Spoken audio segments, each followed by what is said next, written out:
Hi friends, आज हम पढ़ेंगे BSPCL के 3 फेज इंडक्शन मोटर के स्मरणीय तथ्य, जो कि हमारे एग्ज़ाम के लिए मेन पॉइंट होता है। स्मरणीय तथ्य इसमें पूरे चैप्टर का निचोड़ दिया हुआ रहता है। चलो शुरू करते हैं। इसमें कह रहा है 3 फेज इंडक्शन मोटर।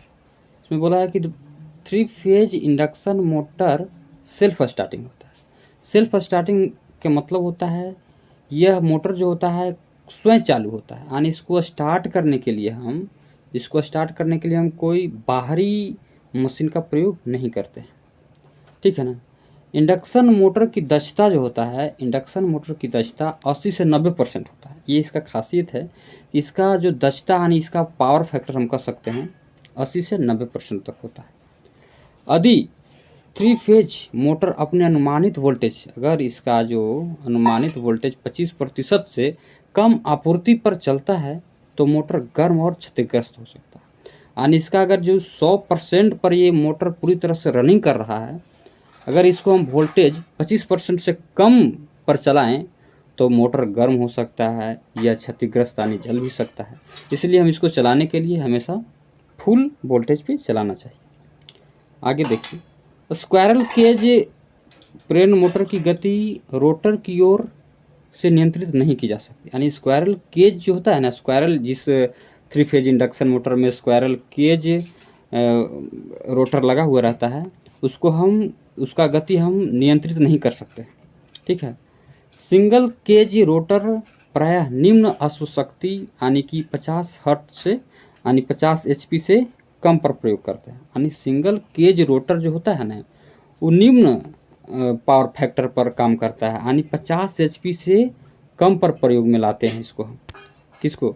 इसे और इसको देखिए, अगर डबल केज है, अगर डबल केज रोटर प्रायः उच्च पावर फैक्टर यानी 50 HP से अधिक पर प्रयोग करते हैं। यानी डबल केज रोटर अगर है तो 50 HP से अधिक पर प्रयोग किया जाता है।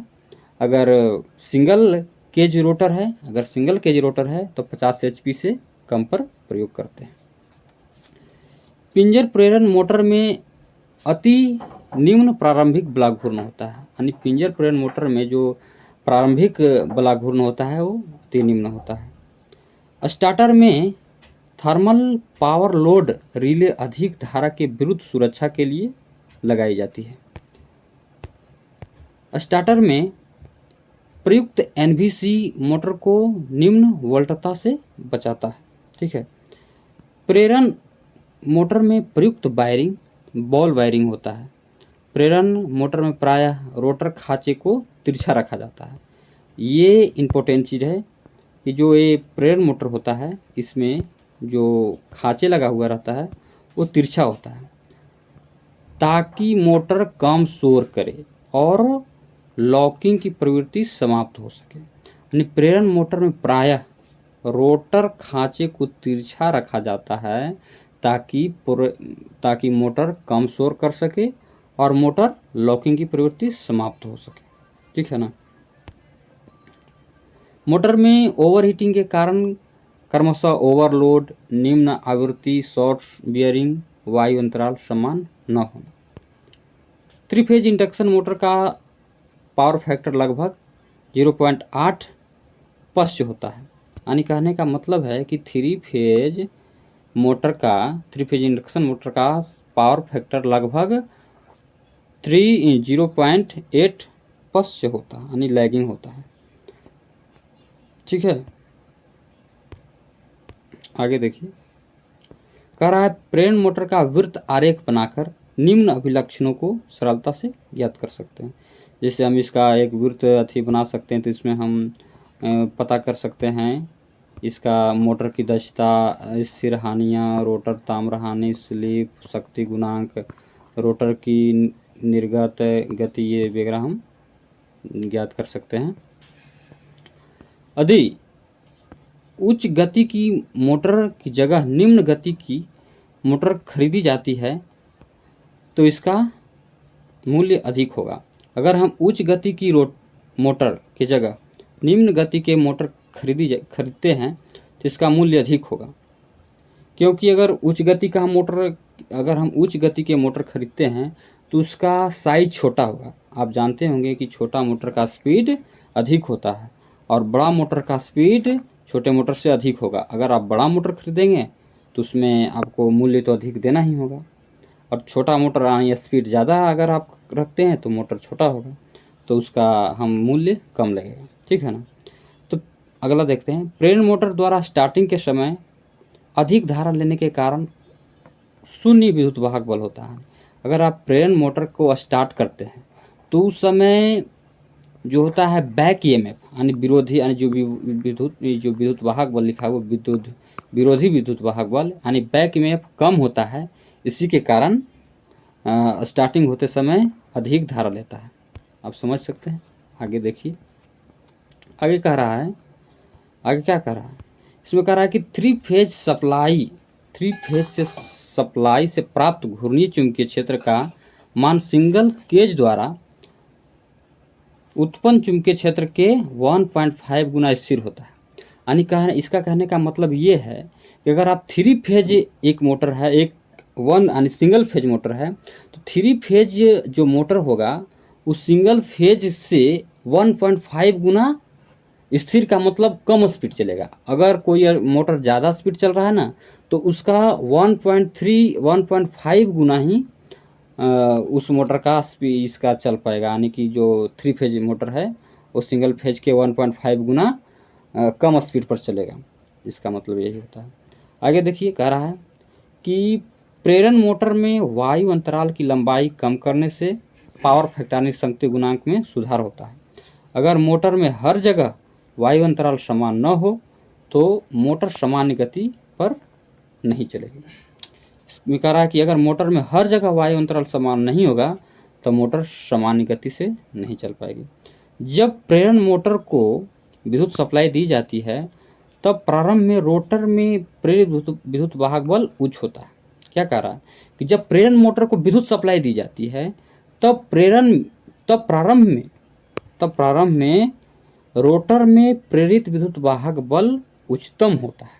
यानी जिस समय हम क्या कर रहा है, इसमें कह रहा है कि जब प्रेरण मोटर को विद्युत सप्लाई दी जाती है तब प्रारंभ में रोटर में प्रेरित विद्युत वाहक बल उच्च होता है, ठीक है। इसके आगे देखिए, कह रहा है विभिन्न औजारों के ऑपरेशन के लिए जहां कम स्पीड की आवश्यकता होती है वहां सिंगल फेज मोटर सर्वाधिक उपयुक्त होता है।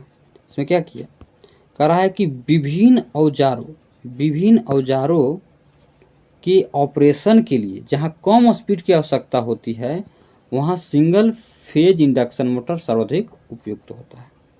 इसके आगे कह रहा है कि इंडक्शन मोटर में स्टेटर फ्रेम का उपयोग फ्लक्स के रिटर्न पथ की भांति होता है।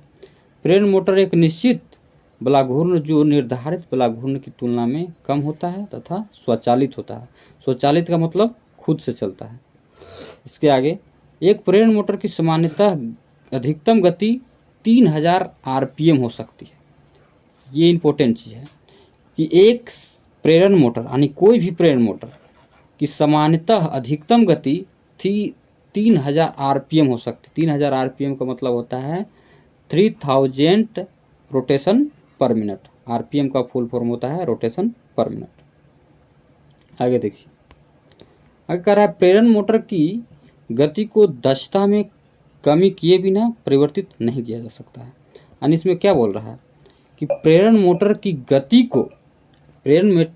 गति को दक्षता में यानी पावर फैक्टर दक्षता में कमी किए बिना परिवर्तित नहीं किया जा सकता।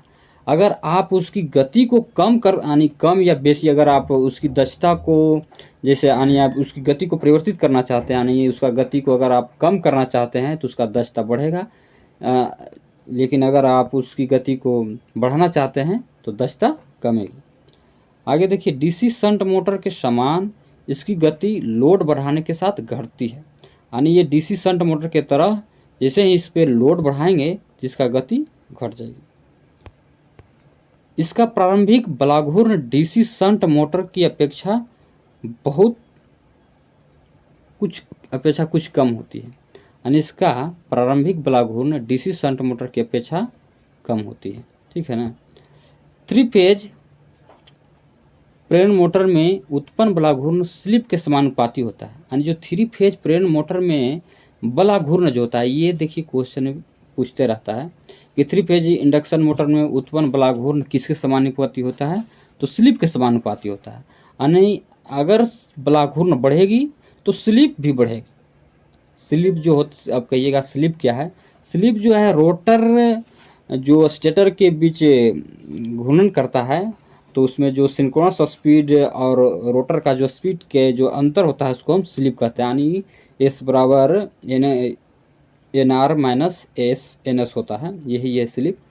तो वही कह रहा है कि अगर 3 फेज प्रेरण मोटर में उत्पन्न बलाघूर्ण स्लिप के समानुपाती होता है। आगे देखिए 3 फेज इंडक्शन मोटर में अधिकतम रनिंग टॉर्क R2 बराबर SX2 होना चाहिए। अब देखिए यहाँ 3 फेज, ई फाई से होता है फेज, आई से होता है इंडक्शन, एम से होता है मोटर, यानी इसको हम बोल सकते हैं 3 फेज इंडक्शन मोटर। जो बार बार आ रहा था हम बता दिए कि 3 फेज इंडक्शन, ये IM क्या है, इसका फुल फॉर्म होता है 3 फेज इंडक्शन मोटर। ठीक है। अब देखिए आपको हम पहले बता रहे थे स्लिप, एस से होता है स्लिप। ये स्लिप का एक फॉर्मूला आता है, इस पर न्यूमेरिकल बनता है, जैसे कि BSPSL में न्यूमेरिकल भी पूछता है, तो इस पर डायरेक्ट भी आपको दे देगा।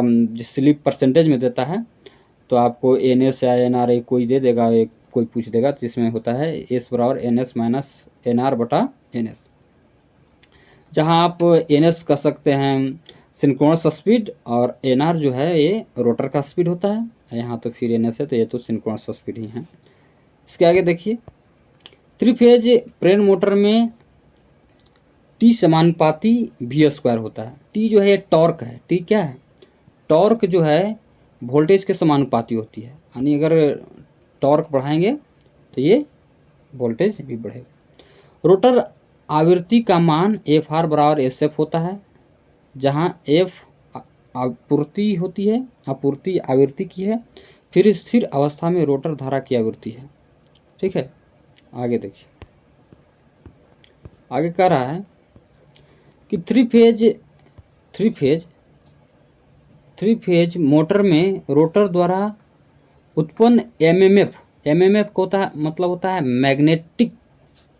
मैग्नेटो फील्ड, स्टेटर एमएमएफ के सापेक्षा स्थिर होता है। यानी 3 फेज मोटर में, ये जो 3 फेज मोटर होता है, 3 फेज मोटर में रोटर धारा द्वारा उत्पन्न एमएमएफ स्टेटर एमएमएफ की अपेक्षा स्थिर होता है। यानी स्टेटर में जो एमएमएफ होता है वो रोटर के अपेक्षा स्थिर होता है। प्रेरण मोटर में अधिकतम बलाघूर्ण V² बटा X2 के अनुसार बदलता है। प्रेरण मोटर में निर्भर धारा नो लोड करंट ट्रांसफार्मर की अपेक्षा अधिक होती है। 4 पोल AC मशीन में कुल इलेक्ट्रिक डिग्री 720 डिग्री होती है। पूछते रहता है कि 4 पोल AC मशीन में कुल इलेक्ट्रिक डिग्री 720 डिग्री होती है। आगे देखिए, कह रहा प्रेरण मोटर के स्टेटर का आकार खोखले बेलन जैसा होता है। प्रेरण मोटर का जो स्टेटर का भाग होता है इस तरह से गोल होता है, इसके अंदर खांचा लगा रहता है। यही कह रहा है कि प्रेरण मोटर के स्टेटर का आकार खोखले बेलन जैसा होता है। प्रेरण मोटर में क्रॉलिंग का अर्थ मोटर के निर्धारित गति का 10% से 15% होना। यानी जैसे मोटर क्रॉलिंग का अर्थ क्या होता है, प्रेरण मोटर में क्रॉलिंग का अर्थ है कि मोटर की निर्धारित गति का 10 से 15% होना। बियरिंग खराब होने के वजह से मोटर धीमी गति से चलने लगा। इस बात से कि अगर बियरिंग यानी इसमें जो वायरिंग लगा रहता है वो खराब हो जाएगा तो मोटर की गति धीमी हो जाएगी। यदि मोटर स्थिर है तो स्लिप का मान 100% होता है। ये क्वेश्चन पूछता है कि अगर मोटर स्थिर है तो स्लिप का मान कितना होगा, 100% होगा। ठीक है। DOL का मतलब होता है डायरेक्ट ऑनलाइन। DOL का मतलब होता है क्या, DOL मतलब होता है डायरेक्ट ऑनलाइन स्टार्टर, यानी जो डायरेक्ट स्टार्ट करता है। तो डायरेक्ट ऑनलाइन स्टार्टर जो है 5 HP तक स्टार डेल्टा स्टार्टर और 20 HP तक एक ऑटो ट्रांसफार्मर का प्रयोग 20 HP से अधिक को की मोटर के लिए प्रयोग किया जाता है। ये इम्पोर्टेंट चीज़ है, ये जो है ये है ना, ये इम्पोर्टेंट चीज़ है। इसमें क्या कर रहा है, यानी अगर DOL स्टार्टर लगाना चाहते हैं, डायरेक्ट ऑनलाइन स्टार्टर लगाना चाहते हैं, तो आप 5 HP तक के लगा सकते हैं। अगर 5 HP का मोटर है तो आप स्टार्टर डायरेक्ट ऑनलाइन स्टार्टर लगाइए। अगर आपका मोटर 20 HP का है तो आप उसमें डेल्टा स्टार्टर लगाइए। अगर आपके पास ट्रांसफार्मर अगर एवं ऑटो ट्रांसफार्मर स्टार्टर का प्रयोग 20 HP से अधिक, अगर आपके पास 20 HP से अधिक मोटर है तो वहाँ आप ऑटो ट्रांसफार्मर लगाइए। क्वेश्चन हमेशा पूछते रहता है कि डायरेक्ट ऑनलाइन ट्रांसफार्मर कहाँ लगाएंगे, तब 5 HP तक, और 20 HP तक अगर मोटर है तो स्टार डेल्टा ट्रांसफार्मर लगाइए, स्टार डेल्टा स्टार्टर लगाइए। अगर आपके पास 20 HP से अधिक का मोटर है तो आप वहाँ ऑटो ट्रांसफार्मर लगाइए। ठीक है, तो आज का ये जो है ये चैप्टर का स्मरणीय तथ्य समाप्त होता है। इसके आगे हम अगला चैप्टर डालेंगे। जब तक वीडियो को हम एंड करते हैं।